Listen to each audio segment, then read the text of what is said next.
കബാലിയുടെ കൊടും കാടും തേയിലത്തോട്ടത്തിന്റെ പറദീസയും പിന്നെ 40 ഹെയർപിന്നും ഇറങ്ങി ഒരു ബസ് യാത്ര. ഇതേപോലെ ഒരു റൂട്ടേ വേറെയില്ല. അപ്പൊ വിട്ടാലോ?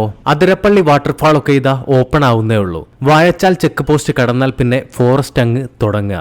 കാടെന്ന് വെച്ചാലേ നമ്മുടെ കബാലിയുടെ വിഹാര കേന്ദ്രത്തിലൂടെയാണ് യാത്ര. വെറ്റിലപ്പാറയും കഴിഞ്ഞ് മലക്കപ്പാറയിലേക്ക് എത്തുമ്പോഴേക്കും തേയിലത്തോട്ടങ്ങൾ അങ്ങ് കാണാൻ തുടങ്ങും. ഇവിടുന്ന് അങ്ങോട്ടേ തമിഴ്നാടാ. വാൽപ്പാറയിലേക്ക് എല്ലാ ആളുകളും പോവാറുള്ളത് അപ്പർ ഷോളയാർ ഡാമിനടുത്തുകൂടെയാ.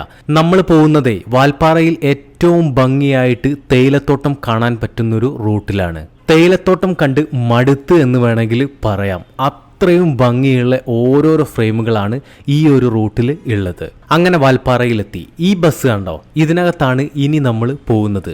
ഒന്നും രണ്ടും ഒന്നുമല്ല, 40 ഹെയർപിൻ ഇറങ്ങിയിട്ട് വേണം നമ്മൾ പൊള്ളാച്ചിയിലേക്ക് എത്താൻ. താഴെ ഭാഗത്തിതാ ആളിയാർ ഡാമിന്റെ റിസർവയർ ആണ് കാണുന്നത്. ഇതിന്റെ ഭംഗിയെ പറഞ്ഞാലൊന്നും മനസ്സിലാവില്ല. ഇവിടെ വന്ന് തന്നെ ആസ്വദിക്കണം. നിങ്ങൾ ബസ്സിനകത്തായാലും നിങ്ങളുടെ വണ്ടി എടുത്ത് വരുവാണെങ്കിലും ഇവിടുത്തെ കാഴ്ചകളെ കണ്ടാലും തീരില്ല. ചുരങ്ങളും കൊടും കാടും തേയിലയും ഡാമും കൃഷിയും അങ്ങനെ എല്ലാം കൂടെ ഒരുമിച്ച് കാണാൻ പറ്റുന്ന ഒരു റൂട്ട് ഇത് മാത്രമാണ് ഉള്ളത്. ഇതിൻ്റെ ഫുൾ വീഡിയോ നമ്മുടെ ഫ്രീ 20 യൂട്യൂബ് ചാനലിൽ വന്നിട്ടുണ്ട്. അപ്പം നേരെ മലക്കപ്പാറയും വാൽപ്പാറയും ഒക്കെ കാണാൻ പോവല്ലേ?